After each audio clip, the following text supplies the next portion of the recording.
Hi guys, and welcome. This is our third session on stress testing your business model. I'm Dennis at Denis Oakley Strategy Consulting, and my passion is business models and how you can make them better to make your company rock in the winds of global technological change. So today's session are the synergies between your products and services. So this is a toughie question to get you thinking about how you can make your business better.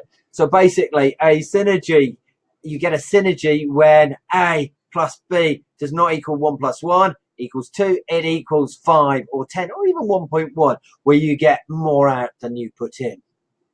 So very much when you're designing your products and services, can you create it so that customers get a lot more value than you're creating? So a classic example is a mouse and a keyboard.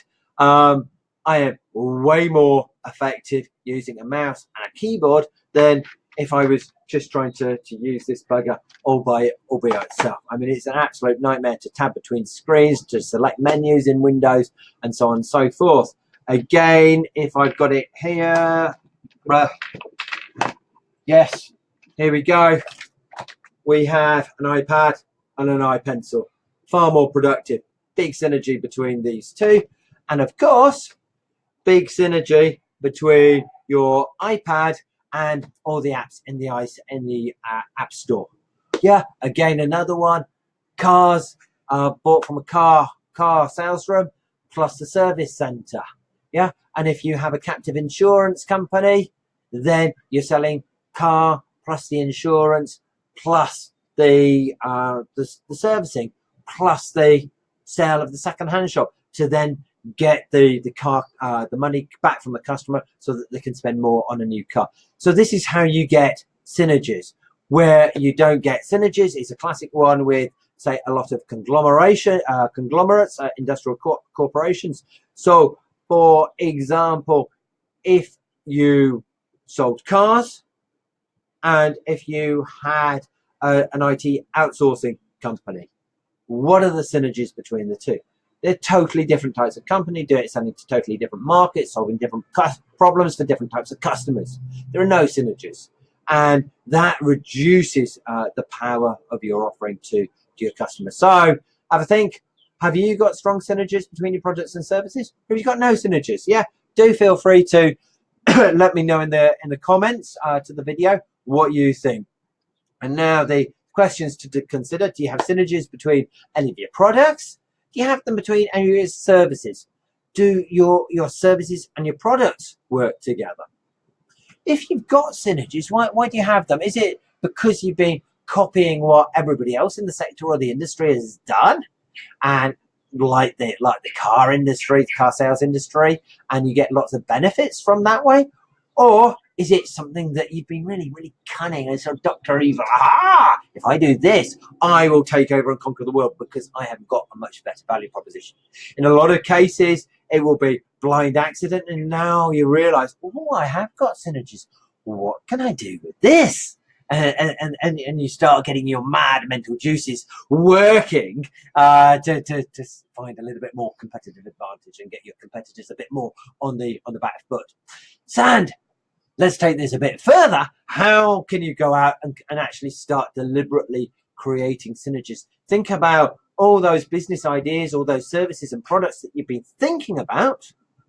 How can you start tying them together so that bring something new into the mix? That if it's just a small little thing, will add significantly more value to your product offering, to your service offering, to the whole value of the customer. And always remember this, to the problem that you are solving for the customer. And let's ask the next question, why do the synergies add value to the customer? So this comes back to the problem.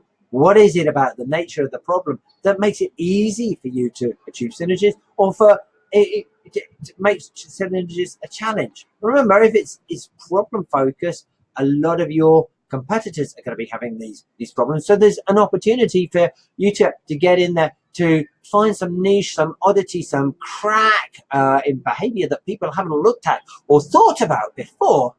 And then that will give you some sustainable advantage for a few years. It will create a little bit of a blue ocean that either allows you to shift far more, to charge more of a premium, or to create that gap between you and your competitors that lets you do fun things in the marketplace. And then the final question on today's video is, what synergies can you anticipate being valuable to the customer in the future? Thinking ahead, thinking about how your market is changing. What are the threats? What are the disruptive forces in the market? Who are the new entrants? How are the problems changing? Where do you see the fundamental problem that you are solving? Where is it going to be in 5 or 10 years' time?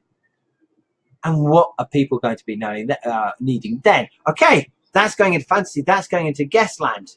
But if you can start thinking about that and start aligning and making lots of small little bets, some of those bets are going to pay off big time, especially in comparison to your competitors who may not be thinking this way, who aren't watching this video, and who are not thinking about what the synergies are, and definitely they're not thinking about what synergies could they find in the future. If you've enjoyed this video, do press like, share it with your friends, and make sure that you do let me know what you're thinking about your synergies between your products and services.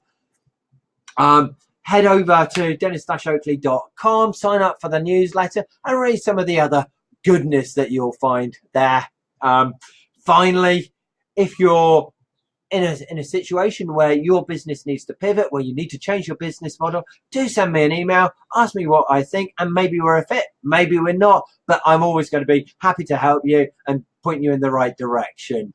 So that's it from me. Thanks for listening, and look forward to seeing you next time.